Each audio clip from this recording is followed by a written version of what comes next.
नया IBN 7 हौसला है। नमस्कार, आप हैं IBN 7 के साथ। आइए शुरुआत करते हैं सारा देश 100 खबरों की। केरल कोझिकोड एयरपोर्ट पर CISF जवान और एयरपोर्ट कर्मचारी के बीच हाथापाई में गोली चलने से CISF के एक जवान की मौत हो गई। संघर्ष में 2 लोग घायल भी हुए हैं। दोनों पक्षों के बीच झगड़े की शुरुआत एयरपोर्ट में एंट्री के पुराने विवाद से हुई। गोली चलने की इस घटना के तुरंत बाद गुस्साए CISF के तकरीबन 100 जवान रनवे पर जाकर खड़े हो गए। हालात काबू में करने के लिए सरकार ने एयरपोर्ट पर अतिरिक्त सुरक्षा बल भेज दिया। एयरपोर्ट पर फायरिंग के बाद 2 विमानों की लैंडिंग स्थगित कर दी गई क्योंकि एयरपोर्ट को तुरंत ही अस्थायी तौर पर सील कर दिया गया था। इसके बाद सभी विमानों को कोच्चि डायवर्ट किया गया। केरल के गृह मंत्री ने बताया है कि एयरपोर्ट पर संकट जल्द ही खत्म कर लिया गया है। वहीं आज सुबह एयरपोर्ट को विमानों की आवाजाही के लिए खोल दिया गया। मुंबई के माही में एक मां ने अपने 8 महीने के बच्चे की गला रेत कर हत्या की और फिर अपनी नस काटकर खुदकुशी की। पुलिस जब मौके पर पहुंची तो दरवाजा अंदर से लॉक था। पुलिस दरवाजा तोड़कर घर में दाखिल हुई।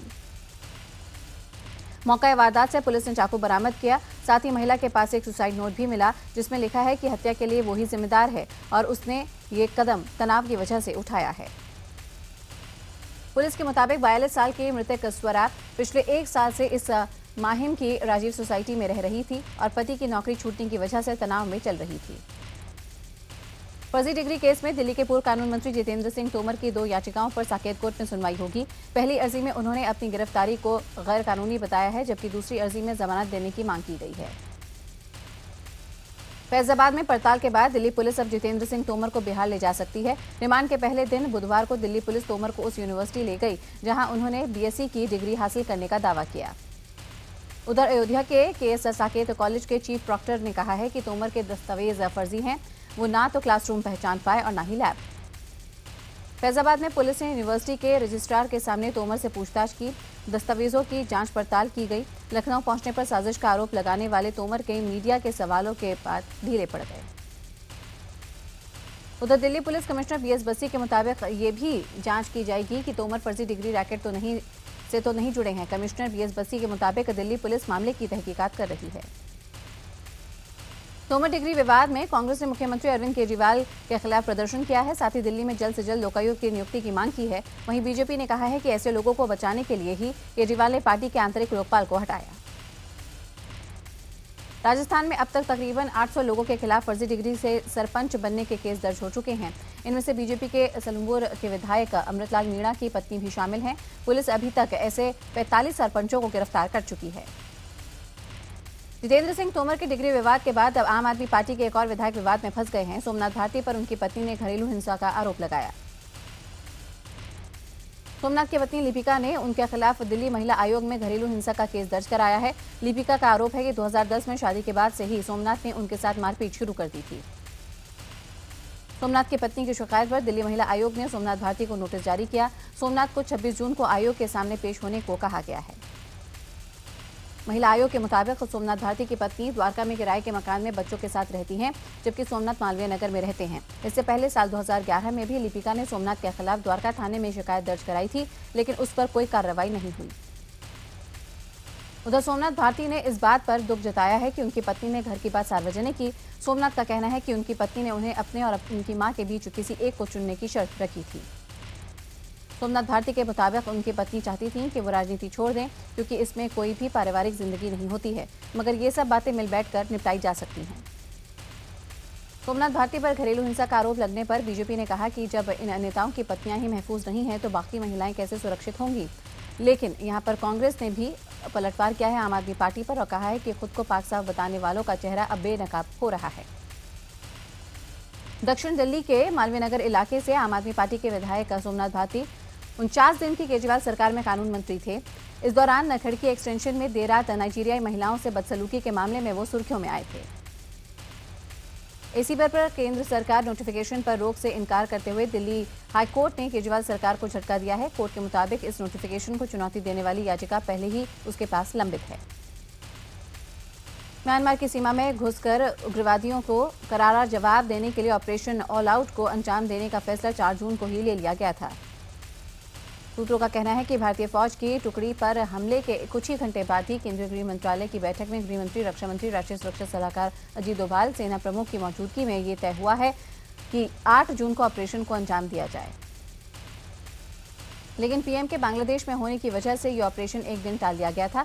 बांग्लादेश से लौटते ही पीएम को पूरी योजना के बारे में बताया गया और उनकी मंजूरी ली गई। करीब 40 मिनट में ही हमारे कमांडोज ने ऑपरेशन को सफलता के साथ अंजाम दिया और बिना किसी नुकसान के वापस लौट आए। सेना ने उग्रवादियों को संभालने तक का मौका नहीं दिया।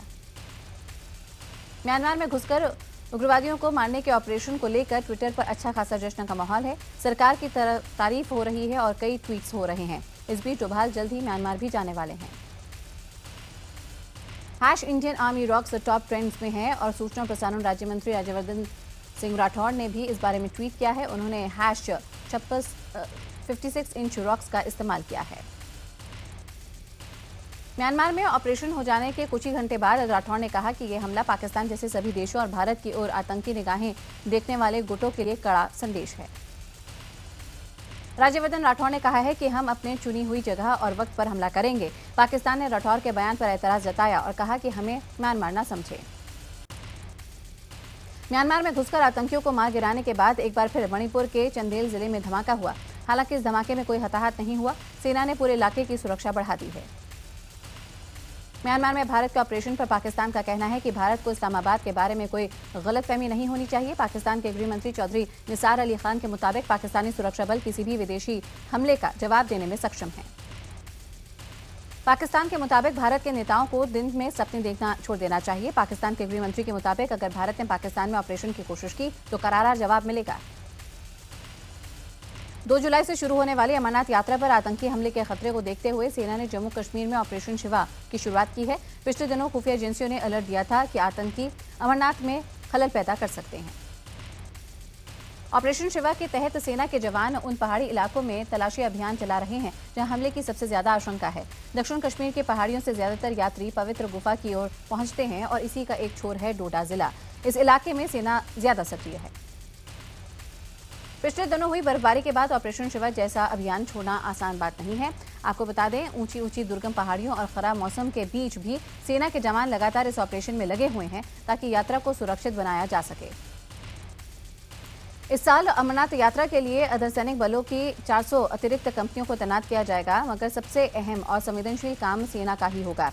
सेना के मुताबिक ऑपरेशन शिवा पूरी अमरनाथ यात्रा के दौरान जारी रहेगा। योग को लेकर राजनीतिक बयानबाजी जारी है। समाजवादी पार्टी सरकार में कैबिनेट मंत्री आजम खान के मुताबिक सूर्य नमस्कार धर्म से जुड़ा मामला है। धर्म किसी पर जबरन नहीं थोपा जा सकता। बीजेपी सांसद योगी आदित्यनाथ पर निशाना साधते हुए आजम खान ने कहा कि हम उनसे नहीं कह सकते, लेकिन वो नमाज पढ़ लें तो उनकी सेहत के लिए ठीक रहेगा और उनका दिमाग फिर दुरुस्त हो जाएगा। आजम खान के मुताबिक बीजेपी मुसलमानों की दुश्मन है। मुसलमान इंसाफ मांगते हैं तो उन्हें देश छोड़ने की बात कही जाती है। अब ये तय होना चाहिए कि मुसलमान कहाँ रहें। किसानों के बकाये की रकम अदायगी के लिए केंद्र सरकार ने चीनी मिलों को ब्याज मुक्त 6,000 करोड़ रुपए का कर्ज देने का फैसला किया। सरकार के इस फैसले ने किसानों को बड़ी राहत दी है। कैबिनेट की बैठक में दालों की बढ़ती कीमतों पर चिंता जताते हुए सरकार ने राज्यों को जमाखोरों पर लगाम लगाने की ताकीद दी है। सरकार दालों की आयात पर भी विचार कर रही है। राहुल गांधी से मुलाकात कर चुके पंजाब के फतेहगढ़ साहिब के एक किसान ने कर्ज के दबाव में चलते जहर खाकर खुदकुशी कर ली। दादू माजरा गांव के रहने वाले सुरजीत पर 13 लाख रुपए का कर्ज था। मृतक सुरजीत सिंह वही किसान था जिसने 28 अप्रैल को राहुल गांधी से सरहिंद मंडी में मुलाकात की थी और अपनी दुर्दशा बताई थी। राहुल गांधी ने उन्हें भरोसा दिलाया था कि वो किसानों की बात संसद में उठाएंगे। सुरजीत के परिवार के मुताबिक कर्ज की वजह से वो काफी वक्त से परेशान थे और मंगलवार को ही उन्होंने ठेके की जमीन की अदायगी के लिए 20,000 का कर्ज लिया था। वित्त मंत्री अरुण जेटली ने बुधवार को किसान संगठनों से मुलाकात की। इसमें संघ से जुड़े किसान संगठन भी शामिल हुए। मुलाकात का मकसद भूमि अधिग्रहण बिल को लेकर किसानों के बीच सरकार की कोशिश और उसकी मंशा को पहुंचाना था। वित्त मंत्री से मुलाकात के दौरान किसानों ने एक रिपोर्ट सौंपी है जिसमें कहा गया है कि किसानों की रजामंदी के बिना उनकी जमीन नहीं ली जाएगी। मुआवजा बढ़ाकर 4 गुना किया जाए। किसान संगठनों ने यह भी मांग उठाई है कि 5 साल तक जमीन का इस्तेमाल न होने पर जमीन किसानों को वापस दी जाए। आपको बता दें कि एक संयुक्त संसदीय समिति भूमि अधिग्रहण बिल को लेकर अपनी अंतिम रिपोर्ट तैयार कर रही है। बिहार के पूर्व सीएम जीतन राम मांझी के घर के बाद अब झारखंड के पूर्व सीएम अर्जुन मुंडा के घर भी हाईटेक तरीके से आमों की निगरानी हो रही है। रांची में मुंडा के आवास पर बाकायदा आमों की नंबरिंग हो रही है। अर्जुन मुंडा के घर पेड़ पर जो आम सबसे नीचे झुका है उस पर 1 नंबर लिखा गया है और यह गिनती 170 के पास पहुंच गई है। यहां तैनात सुरक्षाकर्मी से पेड़ों पर लगे फलों की निगरानी के लिए कहा गया है। रेलवे ने 1 जुलाई से तत्काल टिकट बुकिंग नियम में बदलाव करने का फैसला किया है। अब तत्काल टिकट कैंसिल कराने वालों को 50% रिफंड मिलेगा। अभी तक तत्काल टिकट कैंसिल कराने पर कोई भी रिफंड नहीं मिलता था। रेलवे ने तत्काल बुकिंग के टाइम में भी बदलाव कर दिया है। अब सुबह 10 से 11 बजे के बीच सिर्फ एसी कोच में सीटें बुक की जा सकेंगी। इसके बाद 1 घंटा यानी सुबह 11 से 12 बजे के बीच नॉन एसी कोच में तत्काल टिकट बुकिंग होगी। रेलवे का कहना है कि तत्काल कोटे के लिए टिकट लेने वालों की भीड़ को कम करने के लिए टाइमिंग में बदलाव किया जा रहा है। रेलवे के मुताबिक जल्द ही तत्काल स्पेशल ट्रेन भी चलाई जाएगी। तत्काल स्पेशल ट्रेन में सफर करना यात्रियों के लिए थोड़ा महंगा होगा। देश के कई व्यस्त रूट पर ऐसी ट्रेनें चलाई जाएंगी। इस ट्रेन के लिए टिकट की बुकिंग 10 से 60 दिन के बीच हो सकेगी। कोलकाता में आज टैक्सी में सफर करने वालों को मुश्किलों का सामना करना पड़ सकता है। किराया बढ़ाने और कथित पुलिसी अत्याचार रोकने की मांग को लेकर एटैक समर्थित टैक्सी संगठनों ने आज 24 घंटे की हड़ताल बुलाई है। इस हड़ताल में एटैक समर्थित वेस्ट बंगाल टैक्सी ऑपरेटर्स को ऑर्डिनेशन कमेटी और कोलकाता टैक्सी ऑपरेटर्स एसोसिएशन के समर्थक शामिल होंगे। हड़ताल पर जाने वाली टैक्सी चालक राज्य परिवहन भवन के अभियान में भी शामिल होंगे। टैक्सी संगठनों ने सरकार से किराया और वेटिंग चार्ज बढ़ाने, प्रदूषण और दूसरे वजहों से पुलिसी अत्याचार रोकने की मांग की है। इसके अलावा टैक्सी पार्किंग और शौचालय का इंतजाम करने को भी कहा गया है। दिल्ली विश्वविद्यालय में दाखिले की दौड़ जारी है। दिल्ली विश्वविद्यालय में दाखिले के लिए अब तक 70 कॉलेजों की 54,000 सीटों के लिए 2,17,000 फॉर्म भरे जा चुके हैं। यू में दाखिले के लिए फॉर्म भरने की आखिरी तारीख 15 जून है। दिल्ली विश्वविद्यालय में दाखिले के लिए छात्रों की संख्या हर साल बढ़ती जा रही है, लेकिन सीटों की संख्या पिछले 5 साल से नहीं बढ़ी। मैगी में खतरनाक एमएसजी और लेड तय मात्रा से ज्यादा पाए जाने के बाद अब गुजरात सरकार ने कई खाद्य पदार्थों के टेस्ट का फैसला किया। इसमें बड़े ब्रांड जैसे कोका कोला और पेप्सिको के तमाम प्रोडक्ट्स भी शामिल हैं। पतंजलि फूड पार्क में बवाल के बाद एक की मौत के मामले में जेल में बंद योग गुरु बाबा रामदेव के भाई राम भरत की जमानत याचिका पर हरिद्वार की अदालत में आज सुनवाई होगी। पुलिस ने राम भरत पर 2 धाराएं और बढ़ा दी हैं। यूपी के सीतापुर में एक छात्रा का अपहरण कर गैंगरेप का मामला सामने आया। पीड़ित के मुताबिक नौकरी का झांसा देकर उसके साथ 15 दिन तक गैंगरेप किया गया। पीड़ित के मुताबिक आरोपी उसे सीतापुर के मथुरा लेकर आए और वहां उसे एक कमरे में बंद कर दिया। पीड़ित छात्रा ने बीडीओ, जेई और ग्राम पंचायत के प्रधान और समाजवादी पार्टी के जिला पंचायत सदस्य पर आरोप लगाया है। गैंगरेप के इस मामले में पुलिस ने सभी आरोपियों के खिलाफ केस दर्ज किया। आरोपी जेई शैल बिहारी को गिरफ्तार कर लिया गया है, जबकि 3 आरोपी फरार हैं। फरीदाबाद की जवाहर कॉलोनी में एक प्ले स्कूल में अचानक आग लगने से सारा सामान जलकर खाक हो गया। गनीमत ये रही कि आग की चपेट में कोई शख्स नहीं आया। यूपी के हरदोई में एक सड़क हादसे में 7 लोगों की मौत हो गई। वहीं हादसे में 15 लोग घायल हो गए। पुलिस और गांव वालों की मदद से घायलों को अस्पताल पहुंचाया गया। हादसा उस वक्त हुआ जब एक बारात ट्रैक्टर से जा रही थी। इसी दौरान रास्ते में एक प्राइवेट बस को कार ने ओवरटेक किया, जिससे बस अनियंत्रित हो गई, जिससे बस, ट्रैक्टर ट्रॉली और कार की आपस में भिड़ंत हो गई। उत्तराखंड के देवप्रयाग और कीर्तिनगर थाना क्षेत्र में घटित 3 अलग अलग सड़क हादसों में 6 लोगों की मौत हो गई, जबकि 5 लोग घायल हुए। पहली दुर्घटना ऋषिकेश से चमोली जा रही कार के अलकनंदा नदी में गिरने से हुई, जिसमें 4 लोग मारे गए। वहीं दूसरी दुर्घटना में पौड़ी से ऋषिकेश की ओर जा रही कार के खाई में गिरने की वजह से हुई, जिसमें पति पत्नी की मौत हो गई, जबकि तीसरी दुर्घटना में वैगनार और टाटा सूमो की भिड़ंत में 4 लोग घायल हुए। बलिया के नरही गांव में जमीन विवाद को लेकर दबंगों ने 50 साल से के एक शख्स की पीट कर हत्या कर दी। वारदात के बाद आरोपी मौके से फरार है। यूपी में रामपुर में शाहबाद इलाके में एक अनोखी शादी हुई है, जहां दुल्हन की विदाई हेलीकॉप्टर से हुई है। दरअसल दूल्हे की स्वर्गीय मां की अंतिम इच्छा थी कि उनकी बहू की विदाई हेलीकॉप्टर से हो। मेरठ में नौचंदी थाना इलाके के बाइक सवार 3 बदमाशों ने एक वकील के घर घुसकर ताबड़तोड़ फायरिंग की। फायरिंग में वकील पर 3 गोलियां भी चलाई गईं। वकील को अस्पताल में भर्ती कराया गया है। बिहार के मुजफ्फरपुर रेलवे जंक्शन पर हाई टेंशन बिजली से हुए हादसे के बाद यात्रियों ने जमकर हंगामा किया। हादसे की वजह से कई ट्रेनों के यात्री स्टेशन छोड़कर भाग चले और यात्रा नहीं कर सके। हंगामा उस वक्त और बढ़ गया जब टिकट वापसी के लिए यात्री अनारक्षित काउंटर पर पहुंचे, जहां रेल कर्मियों ने कुछ टिकट वापस करने के बाद टिकट वापसी से इनकार कर दिया और कई घंटों तक ना टिकट वापस हुई और ना ही दूसरे यात्रियों को टिकट मिल पाया। रेल कर्मियों ने यात्रियों को बताया है कि ट्रेन निकलने के 3 घंटे के बाद टिकट वापसी नहीं होगी। इसी वजह से विवाद और ज्यादा बढ़ गया, जिसके बाद आरपीएफ के जवानों ने किसी तरह से मामले को शांत किया। झारखंड के लातेहार जिले में अवैध तरीके से पत्थरों के खनन के खिलाफ सदर एसडीएम ने टीम गठित कर छापेमारी की, जिसमें कई क्रशर मशीन को अवैध खनन करते हुए पकड़ा गया। छापेमारी के दौरान पाया गया कि 9 क्रशर मशीन अवैध रूप से चलाई जा रही हैं, जिनके पास कागजात भी नहीं हैं। एसडीएम ने 9 क्रशर मालिकों के खिलाफ केस दर्ज कर लिया है, कार्रवाई के आदेश दिए हैं। झारखंड के गुमला में 8वीं की छात्रा से रेप का मामला सामने आया। घटना 5 जून की बताई जा रही है, जिसकी शिकायत बुधवार को दर्ज कराई गई, जिसके बाद पुलिस ने केस दर्ज कर आरोपी की गिरफ्तारी की। झारखंड के गुमला में पुलिस और नक्सलियों के बीच हुई मुठभेड़ में पुलिस को बड़ी सफलता मिली है। पुलिस ने इलाके के नक्सल कमांडर प्रसाद लकड़ा और उसके 2 और साथियों को गिरफ्तार किया। इस दौरान एक ग्रामीण की गोली लगने से मौत हो गई है। वहीं मुठभेड़ के दौरान घायल एक जवान को अस्पताल में भर्ती कराया गया है, जिसकी हालत फिलहाल खतरे से बाहर बताई जा रही है। मध्य प्रदेश के मंडला जिले में व्यापम फर्जीवाड़े के मामले में 2 को गिरफ्तार किया गया। वहीं एक आरोपी फरार है। मामला दिसंबर 2014 का है। महिला विकास विभाग में सुपरवाइजर की भर्ती के लिए परीक्षा में धांधली की बात सामने आई थी। व्यापम के बाद मध्य प्रदेश के डीमैट की परीक्षा में घोटाले की बात सामने आई, जिसके चलते डीमैट के जरिए प्रदेश के 7 प्राइवेट मेडिकल कॉलेज में हुए एडमिशन जांच के घेरे में आ गए। ग्वालियर एसआईटी की गिरफ्त में आए डीमैट के कोऑर्डिनेटर और कोषाध्यक्ष योगेश उपरीत ने पूछताछ में कई बड़े खुलासे किए। डीमैट के जरिए प्राइवेट मेडिकल कॉलेज में होने वाले एडमिशन में हर एक सीट के लिए रकम तय थी। एक मोटे आंकड़े के अनुसार पीएमटी की सीट को 30 से 50 लाख रुपए में बेचा जाता था। जबलपुर में शासकीय आदेश पर सीमांकन करने पहुंचे पटवारी पर लोगों ने कुल्हाड़ी से जानलेवा हमला कर दिया। ये लोग सीमांकन से नाराज थे। पटवारी को इलाज के लिए अस्पताल में भर्ती कराया गया। छत्तीसगढ़ के दुर्ग में एम्बुलेंस के दुरुपयोग का मामला सामने आया है, जहां अस्पताल सेवा में इस्तेमाल होने वाली एम्बुलेंस में मरीजों को पहुंचाने की जगह सामान ढोया जा रहा है।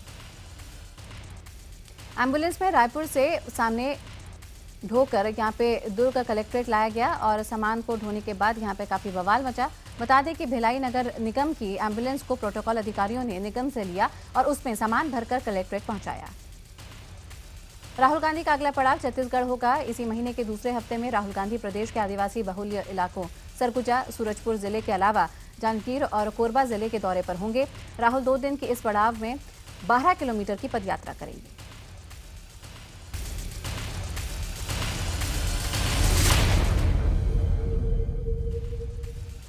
भारत बांग्लादेश टेस्ट का आज दूसरा दिन है। फातुल्ला टेस्ट के पहले दिन ही भारत ने बिना कोई विकेट खोए 239 रन बनाए। धवन 150 पर और मुरली विजय 89 रन पर नाबाद है। बांग्लादेश के बाद जिम्बाब्वे दौरे के लिए टीम इंडिया के कार्यक्रम का ऐलान हुआ। भारतीय टीम 3 वनडे और 2 T20 मैच खेलने के लिए 7 जुलाई को जिम्बाब्वे पहुंचेगी। भारतीय महिला हॉकी टीम देर रात दिल्ली से बेल्जियम के लिए रवाना हुई। बेल्जियम के अंतपर्व में फिंट्रो हॉकी वर्ल्ड लीग सेमीफाइनल खेला जाएगा। ये लीग 2016 रियो ओलंपिक गेम्स के लिए क्वालिफायर के तौर पर खेली जा रही है। भारतीय फुटबॉल टीम आज फीफा वर्ल्ड कप 2018 के क्वालिफायर मुकाबले में बेंगलुरु में ओमान से भिड़ेगी। फीफा रैंकिंग में ओमान की रैंकिंग 101 नंबर पर है, जबकि भारत 141। अक्षय कुमार और सिद्धार्थ मल्होत्रा की फिल्म ब्रदर्स का ट्रेलर रिलीज हो गया है। धर्मा प्रोडक्शन में बनी ब्रदर्स के ट्रेलर में फिल्म की पूरी झलक देखने की कोशिश की गई है। अमेरिका के लॉस एंजलिस जुरासिक पार्क का शानदार प्रीमियर हुआ। इस मौके पर फिल्म के हीरो क्रिस प्रैट और उनकी पत्नी अना फेरिस और ब्राइस डलास हावर्ड भी मौजूद थे। सलमान खान ने ट्विटर से हटने की धमकी दी है। सलमान ने कुल 23 ट्वीट्स कर अपने फैंस को खूब खरी खोटी सुनाई, जो कि हमेशा सलमान, शाहरुख और आमिर में नंबर 1 की जंग चलाते हैं। मुंबई क्राइम ब्रांच शाहरुख, सलमान, राजू हिरानी और कई और फिल्मी हस्तियों की सुरक्षा कम करने का फैसला कर रही है। इन अभिनेताओं को पिछले साल काफी धमकियां मिल रही थी, लेकिन मुंबई पुलिस का कहना है कि अब इनको कोई खतरा नहीं। कंगना रनौत और इमरान खान की आने वाली फिल्म कबड्डी की शूटिंग खत्म हो चुकी है। इस फिल्म का ट्रेलर 14 जून को रिलीज होगा। कबीर खान की अगली फिल्म एक राजनीतिक पृष्ठभूमि पर आधारित प्रेम कहानी होगी। बताया जा रहा है कि इस फिल्म के लिए कबीर खान सलमान को मनाने में कामयाब हो गए।